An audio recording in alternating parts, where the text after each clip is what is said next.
Hello, I am Professor L. K. Gabil, Department of Computer Science, Government GSG PG College, Balod. This lecture is prepared for PGDCA second semester, subject Internet and Web Technology, Unit 1st, Introduction to Computer and Hardware. This is our fourth lecture. In this lecture, we have covered programming language and its type, public domain software or application of information technology and various areas. Now, we have discussed about what is the programming language. Computer programming language की यदि हम बात करें तो computer को जो instructions दिया जाता है वो इंस्ट्रक्शंस जो होता है हम किसी न किसी प्रकार से हम लिखेंगे और जिस प्रकार से हम उस इंस्ट्रक्शंस को लिखते हैं वही कहलाता है हमारा प्रोग्राम्स। और प्रोग्राम को लिखने का तरीका कई प्रकार से होते हैं तो उसको हम बोलते हैं उस लिखने के तरीके के जो प्रकार है वो कहलाता है उसका सिंटेक्स।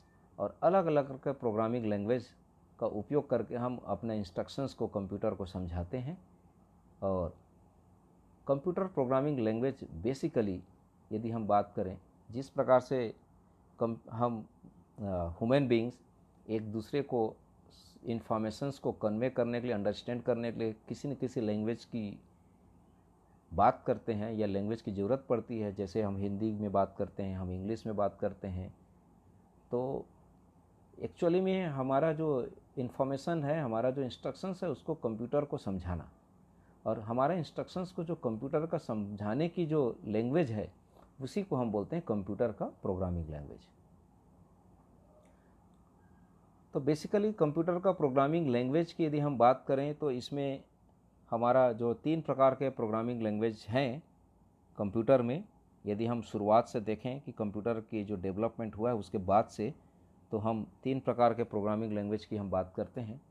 पहला है मशीन लैंग्वेज, दूसरा है असेंबली लैंग्वेज और तीसरा है high level language.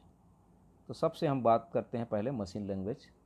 Machine language का मतलब होता है computer can understand only 0 and 1। सो 0 और 1 में जो हम प्रोग्राम लिखेंगे, 0 और 1 के फॉर्म में जो इंस्ट्रक्शंस लिखेंगे वो इंस्ट्रक्शंस को हम बोलते हैं मशीन लैंग्वेज। ये machine language first generation computer का लैंग्वेज है। मतलब जब शुरुआत कंप्यूटर हुआ था, जब हम उसमें प्रोग्राम करना शुरू किया, जब हमने उसमें इंस्ट्रक्शन लिखना शुरू किया तो वो इंस्ट्रक्शंस 0 और 1 के फॉर्म में था और इसीलिए हम इसको मशीन लैंग्वेज बोलते हैं। मशीन लैंग्वेज को किसी भी प्रकार के ट्रांसलेशन की ज़रूरत नहीं है, क्योंकि मशीन लैंग्वेज जो है वो 0-1 में होता है और CPU 0-1 ही समझता है। तो directly CPU can understand machine language, there are no need to any translations. So what is the advantage of machine language? Machine language का एडवांटेज यही है कि प्रोग्राम जो मशीन लैंग्वेज में लिखा जाता है वो कंप्यूटर बहुत ही फास्ट एग्जीक्यूट करेगा, उसके लिए एक ट्रांसलेटर की ज़रूरत नहीं पड़ता है। तो ये मुख्य एडवांटेज है मशीन लैंग्वेज का। लेकिन डिसएडवांटेज भी है इसका, क्योंकि मशीन लैंग्वेज मशीन डिपेंडेंट है। मशीन डिपेंडेंट का मतलब होता है कि हर मशीन का आर्किटेक्चर अलग अलग होता है। तो हमको मशीन लैंग्वेज में जो प्रोग्रामिंग करेंगे वो आर्किटेक्चर के बेस पे प्रोग्रामिंग होगा। जिस प्रकार का मशीन कंप्यूटर है उसका आर्किटेक्चर है, उसके अनुसार से मशीन लैंग्वेज अलग से लिखना पड़ेगा। तो हम एक प्रकार से बोल सकते हैं कि हर कंप्यूटर के लिए इंस्ट्रक्शन अलग अलग प्रकार के होता है मशीन लैंग्वेज। डिफ़िकल्टी मॉडिफाई करना भी बहुत डिफ़िकल्ट है, क्योंकि हम पर्टिकुलर किसी लोकेशंस पे कहाँ पर एरर है उसको समझना बहुत कठिन है। इसलिए पर्टिकुलर एरिया पे जाके हम किसी भी इंस्ट्रक्शंस को मॉडिफाई नहीं कर सकते हैं। मतलब हमारा प्रोग्राम को मॉडिफाई करने में बहुत डिफ़िकल्ट जाता है। कर तो सकते हैं लेकिन बहुत डिफ़िकल्ट है, क्योंकि हर जगह आपको 0 और 1 दिखेगा और 0 और 1 को समझना बहुत कठिन है। डिफ़िकल्ट टू प्रोग्राम करना भी बहुत कठिन है, क्योंकि हर इंस्ट्रक्शंस को 0-1 के फॉर्मेट में कन्वर्ट करना पड़ेगा, तभी जाके हमको हमारा मशीन समझ पाएगा। और जैसे मान लीजिए एक मशीन के लिए हमने प्रोग्राम बनाया, अब हम उसी प्रोग्राम को दूसरे मशीन में नहीं चला सकते, तो ये बहुत ही कठिन काम है मशीन लैंग्वेज में प्रोग्राम करना।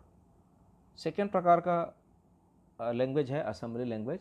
इसको हम मिडिल लेवल भी बोलते हैं प्रोग्रामिंग लैंग्वेज, क्योंकि मशीन लैंग्वेज के ऊपर का है और हाई लेवल का नीचे का है।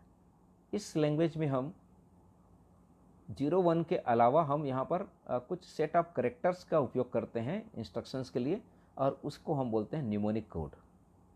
ये एक्चुअल में सेकेंड जनरेशन का प्रोग्रामिंग लैंग्वेज है। जब कंप्यूटर सेकेंड जनरेशन में आया था तब हम असेंबली लैंग्वेज की बात किए थे और असेंबली लैंग्वेज की प्रोग्रामिंग लिखे थे, क्योंकि उस समय मशीन लैंग्वेज में प्रोग्राम लिखना बहुत कठिन था। तो उसमें 0-1 को थोड़ा सा न्यूमोनिक करेक्टर में चेंज किया गया और उसको नाम दिया गया असेंबली लैंग्वेज। चूँकि असेंबली लैंग्वेज को कंप्यूटर डायरेक्ट नहीं समझ सकता, क्योंकि कंप्यूटर ओनली समझता है 0 और 1 मशीन लैंग्वेज को, तो इसको फिर कन्वर्ट करने के लिए असेंबलर की ज़रूरत पड़ती है इसमें। तो असेंबली लैंग्वेज में लिखा गया प्रोग्राम को असेंबलर के द्वारा हम उसको मशीन लैंग्वेज में कन्वर्ट करते हैं, फिर मशीन उसको समझता है। इसके एडवांटेज यदि हम देखें, easy to understand and use. Machine language की तुलना में ये बहुत ही आसान है इसको समझना और इसको उपयोग करना।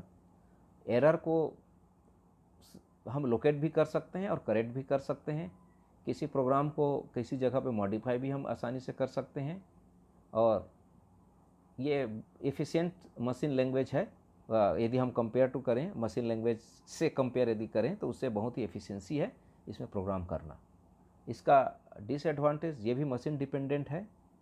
इसमें भी इंटरनल हार्डवेयर की जानकारी के बगैर हम इसमें प्रोग्राम नहीं कर सकते, न लिख सकते हैं, और इसके लिए एक हमको असेंबलर की भी ज़रूरत पड़ेगा, जिससे वो असेंबली लैंग्वेज से मशीन लैंग्वेज में कन्वर्ट करे, क्योंकि इसको डायरेक्टली मशीन नहीं समझ सकता। तो ये इसका डिसएडवांटेज है। नेक्स्ट हम देखते हैं high level language. High level language जो होता है ह्यूमन लैंग्वेज जैसे इंग्लिश लैंग्वेज के समान ही है, और उस तरीके से जो हम प्रोग्रामिंग जो करते हैं उसको हम बोलते हैं high level language. High level language का जो एग्जांपल है वो है फोर्ट्रान है, कोबोल है, बेसिक है, पास्कल है, सी है, C++, जावा, एब्स्ट्रैक्ट विजुअल बेसिक, बहुत सारे ऐसे लैंग्वेज जो है वो हाई लेवल लैंग्वेज है। ये हाई लेवल लैंग्वेज अब यदि हम बात करें जनरेशन की तो थर्ड जनरेशन से शुरू होता है, क्योंकि फर्स्ट जनरेशन में मशीन लैंग्वेज यूज़ हुआ, सेकेंड जनरेशन में असेंबली लैंग्वेज शुरू हुआ, और ये जब थर्ड जनरेशन की जब बात करते हैं तो ये थर्ड जनरेशन प्रोग्रामिंग लैंग्वेज में हाई लेवल लैंग्वेज का यूज़ किया गया है। High level language English language जैसे ही होता है, जिसमें इंस्ट्रक्शंस को हम इंग्लिश में ही के वर्ड्स में लिखा जाता है। जैसे कि एग्जांपल के तौर पे यहाँ पर देख सकते हैं, हमने प्रिंट के लिए प्रिंट लिखा है, इनपुट लिखा है इनपुट लेने के लिए। इसी तरीके से सिंपल जो इंग्लिश टाइप लैंग्वेज का यूज़ करके हम इस हाई लेवल लैंग्वेज में प्रोग्रामिंग करते हैं, और जो इंस्ट्रक्शन जो देते हैं, एक रूल्स जो होते हैं, जिसको यदि हम बात करें हिंदी और अंग्रेजी की बात की भाषा में यदि हम बात करें तो उसका जो ग्रामर होता है उसी प्रकार से हम हाई लेवल लैंग्वेज में हर चीज़ को इंस्ट्रक्शंस को लिखने का एक तरीका होता है जिसको हम बोलते हैं सिंटेक्स। तो सिंटेक्स कुछ नहीं, दिस इज़ अ रूल है जिसके अनुसार हमको कंप्यूटर में प्रोग्राम लिखा जाता है। हाई लेवल लैंग्वेज को यदि हम डिवाइड करें तो बेसिकली 3 प्रकार में डिवाइड हम कर सकते हैं इसको। Procedure language, non procedure language, object oriented language. Procedure language में जैसे आपने देखा बेसिक है, कोबोल है, सी है, ये सब प्रोसीजर लैंग्वेज है। नॉन प्रोसीजर लैंग्वेज के अंतर्गत आ जाता है स्ट्रक्चर क्वेरी लैंग्वेज है, ये नॉन प्रोसीजर है। ऑब्जेक्ट ओरिएंटेड लैंग्वेज के अंतर्गत है आपका जावा है, विजुअल बेसिक है, C++ है। तो इस प्रकार से इसको हम 3 भाग में डिवाइड करते हैं। हाई लेवल लैंग्वेज का यदि हम एडवांटेज देखते हैं तो ईजी टू लर्न, समझने में बहुत आसानी होता है, सीखने में आसानी होता है, प्रोग्राम लिखने में बहुत आसानी होता है। हम बहुत आसानी से अपने एरर को डिटेक्ट कर सकते हैं, रिमूव कर सकते हैं, और इसमें बहुत सारे बिल्ट इन लाइब्रेरी फंक्शन है जिसके लिए हमको एक्स्ट्रा प्रोग्राम बनाने की ज़रूरत नहीं पड़ती है। और सबसे खास बात है ये मशीन इंडिपेंडेंट है। मशीन इंडिपेंडेंट का मतलब होता है कि एक मशीन में लिखा हुआ प्रोग्राम को हम दूसरे मशीन में भी चला सकते हैं, जबकि असेंबली लैंग्वेज और मशीन लैंग्वेज मशीन डिपेंडेंट था। यदि एक मशीन के लिए लिखे हुए प्रोग्राम है, उसका आर्किटेक्चर यदि बदल जाता है दूसरे मशीन में तो वहाँ पर नहीं चल पाता। लेकिन हाई लेवल लैंग्वेज में कोई भी आर्किटेक्चर की मशीन है, हम एक मशीन के लिए यदि हम प्रोग्राम लिखे हैं तो वो दूसरे मशीन में भी हम उसको रन कर सकते हैं, इसलिए हम इसको बोलते हैं मशीन इंडिपेंडेंट। और इसकी कुछ लिमिटेशन है। लिमिटेशन में लो एफिशिएंसी है, लेस फ्लेक्सिबिलिटीज़ है, मतलब कि टाइम भी लगेगा इसमें प्रोग्राम करने में, प्रोग्राम को समझने में कंप्यूटर को, क्योंकि हाई लेवल लैंग्वेज में लिखा हुआ है तो उसको मशीन लैंग्वेज में कन्वर्ट करना पड़ेगा। तो इसके लिए हमको कंपाइलर की ज़रूरत पड़ेगी या इंटरप्रेटर की ज़रूरत पड़ती है। ये इंटरप्रेटर और कंपाइलर जो होता है वो हाई लेवल लैंग्वेज को मशीन लैंग्वेज में कन्वर्ट करने का काम करता है। हम यहाँ पर कुछ पॉपुलर प्रोग्रामिंग लैंग्वेज का एग्जांपल देखते हैं, जो है जैसे फोर्ट्रान है, जिसको हम बोलते हैं फार्मूला ट्रांसलेशन, जिसका डेवलप 1957 में IBM कंप्यूटर के द्वारा किया गया था। कोबोल है, कोबोल का मतलब होता है कॉमन बिजनेस ओरिएंटेड लैंग्वेज, जिसका डेवलपमेंट 1959 में हुआ था। ये बहुत ही हाई लेवल लैंग्वेज है जो कमर्शियल एप्लीकेशंस डेवलप करने के लिए यूज़ किया गया था। नेक्स्ट है पास्कल। पास्कल प्रोग्रामिंग जो लैंग्वेज होता है उसका नाम जो है ब्लेस पास्कल, जो मैथमेटिशियन और साइंटिस्ट थे, जिसके नाम पर रखा गया है, और ये इसका डेवलपमेंट हुआ था 1971 में। एडा है, इसका डेवलपमेंट 1980 में हुआ था। जो ये लेडी अगस्ता लेडा है, जो फर्स्ट कंप्यूटर प्रोग्रामर थी, उसी के नाम पे ये लैंग्वेज का नामकरण किया गया, एडा। सी लैंग्वेज, जो आप सब जानते हैं मोस्ट पॉपुलर लैंग्वेज है, जिसको Dennis Ritchie and Brian Kernighan ने डेवलप किया था 1972 में Bell laboratories, ET&T Bell laboratories USA में। और इसमें हाई लेवल लैंग्वेज और लो असेंबली लैंग्वेज को भी सपोर्ट करता है इसका कोड जो है सी लैंग्वेज। तो इस प्रकार से प्रोग्रामिंग लैंग्वेज के बारे में हमने देख लिया कि प्रोग्रामिंग लैंग्वेज होता क्या है, machine language, assembly language, high level language होता क्या है। हाई लेवल लैंग्वेज को हम लिखते हैं तो क्या ज़रूरत पड़ती है ट्रांसलेटर में। ट्रांसलेटर में हमको ज़रूरत पड़ता है उसका कंपाइलर और इंटरप्रेटर। कुछ पॉपुलर हमने प्रोग्रामिंग लैंग्वेज भी देख लिया। अब हम देखते हैं बेसिक नेक्स्ट कॉन्सेप्ट जो होता है पब्लिक डोमेन सॉफ्टवेयर। तो पब्लिक डोमेन सॉफ्टवेयर जो एक ऐसा सॉफ्टवेयर होता है जिसका कोई लीगल या जिसका कोई कॉपीराइट रिस्ट्रिक्शंस नहीं होता है। मतलब एक प्रकार से यदि हम बात करें कि इस सॉफ्टवेयर को खरीदने की ज़रूरत नहीं पड़ता है, आप इस सॉफ्टवेयर को कहीं पर भी किसी भी जगह से आप डाउनलोड करके यूज़ कर सकते हो। ये ओपन सोर्स है, फ्री होता है। इस प्रकार के जो सॉफ्टवेयर होता है जिसमें किसी भी प्रकार का कोई रिस्ट्रिक्शन नहीं होता है, जिसको हम कभी खरीदने की ज़रूरत नहीं पड़ती है। जैसे एग्जांपल की यदि हम बात करें, SQLite है, IP2 है, सरना HTTPD है, ये पॉपुलर एग्जांपल्स है पब्लिक डोमेन सॉफ्टवेयर की। ओपन सोर्स सॉफ्टवेयर्स और पब्लिक डोमेन सॉफ्टवेयर में थोड़ा बहुत अंतर है वही चीज़ है कि पब्लिक डोमेन सॉफ्टवेयर को हम बिना रिस्ट्रिक्शंस के भी हम ले सकते हैं, वैसे ओपन सोर्स सॉफ्टवेयर को भी हम ले सकते हैं। जैसे ओपन सोर्स सॉफ्टवेयर है, लाइनेक्स है, अपाची है, फायरवेल है, कॉन्वेक है, थंडरबर्ड है, ओपन ऑफिस है, एंड एसक्यूएल मेल है, फायरफॉक्स जो वेब ब्राउज़र के लिए हम यूज़ करते हैं, लाइनेक्स है, ये ओपन सोर्स सॉफ्टवेयर है। इस ओपन सोर्स में हम अपने हिसाब से कोई मॉडिफिकेशन भी कर सकते हैं। देखिए, पब्लिक डोमेन सॉफ्टवेयर में हम उस सॉफ्टवेयर को यूज़ तो कर सकते हैं, लेकिन उसमें कुछ रिस्ट्रिक्शन, उसमें कुछ हम ज़्यादा चेंजेस वगैरह नहीं कर सकते। लेकिन ओपन सोर्स सॉफ्टवेयर जो है उसमें हम कुछ रिस्ट्रिक्शंस है, और कई जैसे लाइनेक्स में है तो लाइनेक्स का बहुत सारे फ्लेवर्स हैं जिसको हम डाउनलोड करते हैं, और हम डाउनलोड करने के बाद हम उसका कर्नेल को भी बदल देते हैं या नया लॉन्च कर देते हैं। इस प्रकार से ओपन सोर्स सॉफ्टवेयर है। तो बेसिकली यदि हम आउटलाइन या समरी के रूप में हम बोल सकते हैं कि पब्लिक डोमेन सॉफ्टवेयर एक ऐसा सॉफ्टवेयर होता है जिसको हम बिना लीगल कॉपीराइट या बिना एडिटिंग रिस्ट्रिक्शंस के हम उसको कहीं पर कभी भी किसी जगह उपयोग कर सकते हैं। ऐसे सॉफ्टवेयर को हम बोलते हैं पब्लिक डोमेन सॉफ्टवेयर।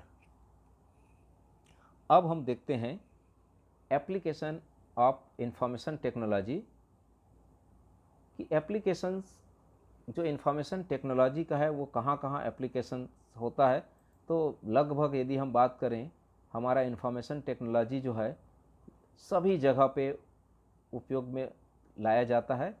और इसमें से कुछ एरिया हमने जो लिखा है बहुत ही इम्पॉर्टेंट एरियाज़ है, जैसे science and engineering, business and commerce, educations, government governance, medicines, entertainment. Science and engineering की यदि हम बात करेंगे तो साइंस एंड इंजीनियरिंग में इंफॉर्मेशन टेक्नोलॉजी का यूज़ जो होता है, जैसे आप कंप्यूटर एडेड डिज़ाइन की यदि बात कर लें, कंप्यूटर एडेड मैन्युफैक्चरिंग की यदि हम बात कर लें, जहाँ पर हम नया डिज़ाइन कर रहे हैं, इंजीनियरिंग जहाँ पर ब्रिज है, जहाँ पर हम कोई नया मैप हम डिज़ाइन करना चाहते हैं, तो उस जगह पे हमको इन्फॉर्मेशन की ज़रूरत पड़ेगी। कहीं जैसे एटमॉस्फेयर एंड जियोग्राफिक डेटा है, जिसको बारे में हमको एनालिसिस करना है। जैसे वेदर फोरकास्टिंग की यदि हम बात करते हैं तो वहाँ पर इन्फॉर्मेशन की ज़रूरत है कि इन्फॉर्मेशन में वेदर फोरकास्टिंग में मॉइस्चर कितनी है, टेम्परेचर कितना है, विंड वेग वेलोसिटी क्या है, किस रेट पे हर मिनट में कितना चेंजेस हो रहा है डेटा को। तो इस प्रकार से हर डेटा की बहुत ही इम्पॉर्टेंट है। यदि वेदर फोरकास्टिंग की बात करते हैं, सेम चीज़ यदि हम किसी डिजाइन कॉम्प्लेक्स स्ट्रक्चर है, जैसे पावर प्लांट में हम पावर की बात करें, स्पेस स्टेशन में हम स्पेस की बात करेंगे, तो इस प्रकार से यदि वहाँ पर डेटा की एनालिसिस यदि हम करना चाहते हैं तो वहाँ पर हमको इन्फॉर्मेशन टेक्नोलॉजी का बहुत ही ज़्यादा उपयोग करना पड़ेगा, तभी हमारा डेटा बहुत सही, जितना अच्छा डेटा मिलेगा वैसे ही हमारा रिजल्ट बहुत अच्छा आएगा। तो ये इस प्रकार से साइंस और इंजीनियरिंग में हम अपना इंफॉर्मेशन टेक्नोलॉजी का यूज़ करते हैं। बिजनेस एंड कॉमर्स की यदि हम बात करेंगे, बिजनेस एंड कॉमर्स में जो एप्लीकेशंस है वहाँ पर हम रिकॉर्ड कीपिंग की बात करते हैं, स्टॉक की बात करते हैं, फाइनेंशियल रिकॉर्ड की हम बात करते हैं। तो वो जितने प्रकार के, जब तक हमको स्टडी नहीं पता रहेगा तो हम आगे के प्लानिंग नहीं कर सकते। फाइनेंशियल फोरकास्टिंग है कि हमारा डेटा किस प्रकार से है, आज की स्थिति क्या है, कल स्थिति कैसी रहेगी, उसके बारे में हम एनालिसिस जब करते हैं तो उसके लिए भी हमको इंफॉर्मेशन टेक्नोलॉजी की ज़रूरत पड़ती है। तो बिजनेस एंड कॉमर्स में बहुत ज़्यादा, जैसे हमको एक मान लीजिए हमारे इन्वेंट्री कंट्रोल है, हम स्टॉक की बात कर रहे हैं, तो हमको कब सामान मंगाना है, तो उसके लिए हमारे पास पहले पता होना चाहिए कि हमारा सामान कितना बचा है या कितना सेल हो चुका है, तो हम कितना परचेस करेंगे। तो that is stock entry, stock management. इस प्रकार से यदि हम बात करें, फाइनेंशियल स्टेटस की जानकारी देना है कि हम कहीं फाइनेंशियल इन्वेस्ट कर रहे हैं तो हमारा आउटपुट कितना मिलने वाला है, आज हमें कितना पैसा लगाएंगे तो हमको बाद में कितना मिलने वाला है। तो इस तरीके से इंफॉर्मेशन जब तक हमारे पास नहीं रहेगा, जैसे आजकल देख रहे हो स्टॉक मार्केट सबसे बहुत इंपॉर्टेंट है। स्टॉक मार्केट में सेकंड टू सेकंड स्टॉक की रेट चेंज होती रहती है। जो स्टॉक मार्केट में जो वैल्यू लगाए रहते हैं वो बिल्कुल इन्फॉर्मेशन, हर सेकंड की इन्फॉर्मेशन उनको मिलती रहती है, उसके हिसाब से वो परचेस और सेल्स करते रहते हैं। तो ये बिजनेस एंड कॉमर्स में हम इंफॉर्मेशन टेक्नोलॉजी का यूज़ इस प्रकार से करते हैं। एजुकेशन हो गया, आजकल एजुकेशन में इंफॉर्मेशन टेक्नोलॉजी का यूज़ बहुत हो रहा है। जैसे आज ही हम जो अभी आपको स्लाइड बना के बता रहे हैं, जो हम वीडियो लेक्चर प्रिपेयर कर रहे हैं, तो ये भी एक इंफॉर्मेशन टेक्नोलॉजी का ही यूज़ है।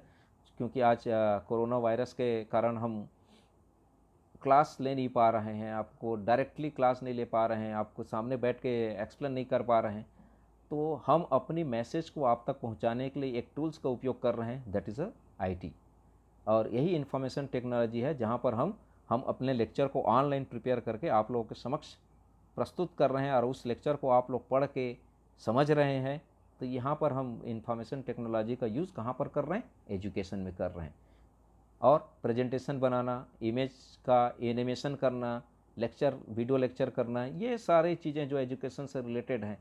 ग्राफिक्स डिज़ाइन करना, जहाँ पर हम कोई बहुत, जैसे अभी हमने लेक्चर में देखे होंगे कि कई प्रकार का लेक्चर हम बनाते हैं तो उसमें कई प्रकार का ड्राइंग बनाते हैं जिससे आपको ज़्यादा अच्छे से समझ में आ जाए। तो इस प्रकार से हम इंफॉर्मेशन टेक्नोलॉजी का उपयोग एजुकेशंस में करते हैं। गवर्नेंस का कॉन्सेप्ट है, जैसे ई गवर्नेंस का कॉन्सेप्ट है। सरकार को भी इंफॉर्मेशन टेक्नोलॉजी की बहुत ज़रूरत पड़ रही है। जैसे अभी आप देख रहे हो, कोरोना वायरस के चलते हुए इन सरकार एक एक पल की डेटा हर स्टेट से, हर जिला से, हर गांव से कलेक्ट कर रही है, उसके हिसाब से वो डिसीजन ले रही है कि आगे हमारा क्या प्लानिंग रहेगा।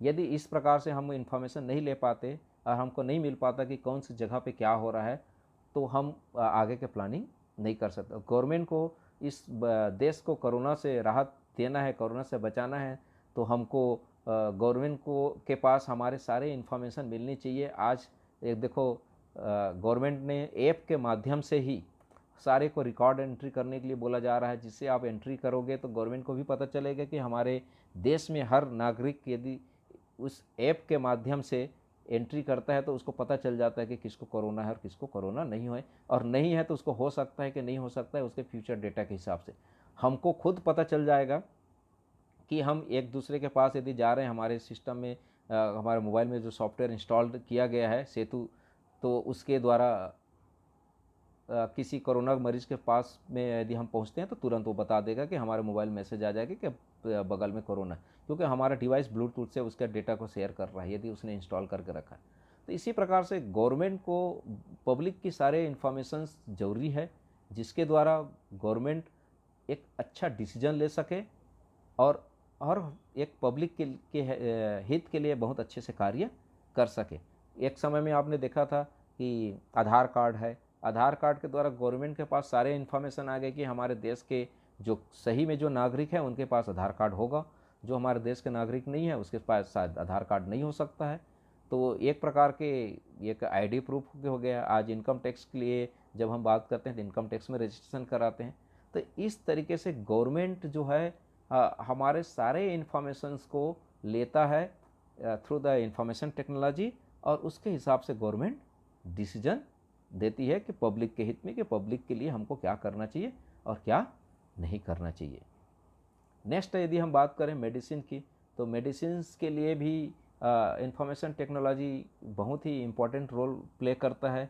कि जैसे यदि हम एग्जांपल की बात करें, आज रोबोट के थ्रू ऑपरेशन हो रहा है, वो इंफॉर्मेशन टेक्नोलॉजी का ही देन है, क्योंकि डॉक्टर दूरस्थ में बैठा हुआ है और पेशेंट कहीं दूसरी जगह पर बैठा हुआ है, और वहाँ से यदि किसी पेशेंट के इंफॉर्मेशन के बेस पे वो यहाँ पर ऑपरेट जो कर रहा है, वो इंफॉर्मेशन टेक्नोलॉजी का ही देन है। किसी पर्टिकुलर जैसे आप एमआरआई की बात करते हैं, सीटी स्कैन की बात करते हैं, ये का इन्फॉर्मेशन भी आज के डेट पे डॉक्टर को वहाँ पर बैठ के करने की ज़रूरत नहीं पड़ती है।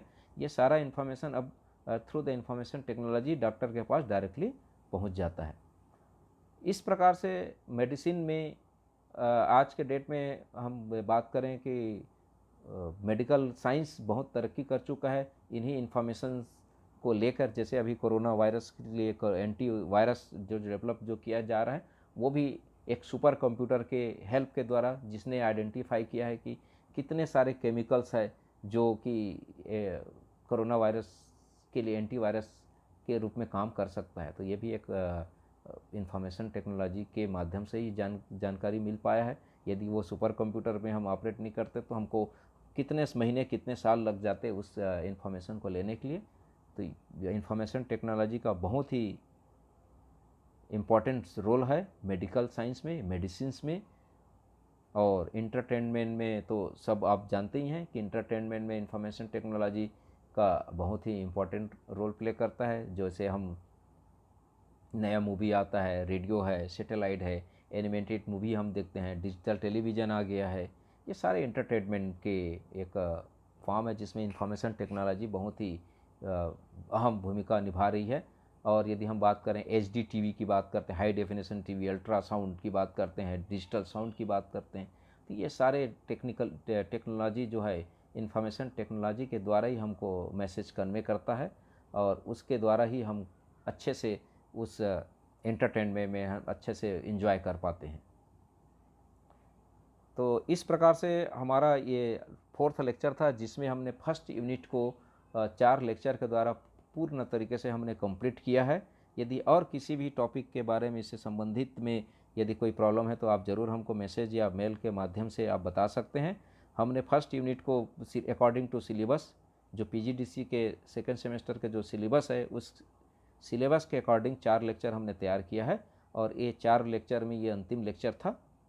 आप हमारा चारों लेक्चर आप देखेंगे तो फर्स्ट यूनिट जो है वो आपका पूर्ण तरीके से कंप्लीट हो जाएगा, और आपको किसी तरीके से कुछ ज़्यादा कहीं नोट्स वगैरह खोजने की ज़रूरत नहीं पड़ेगी, क्योंकि हमने यहाँ पर नोट्स वीडियो लेक्चर के साथ साथ इस PPT में हमने लेक्चर कुछ इन्फॉर्मेशन भी हमने दिया गया, जिसका उपयोग करके आप अपने एग्जामिनेशन में बहुत अच्छे तरीके से लिख सकते हैं। Thank you.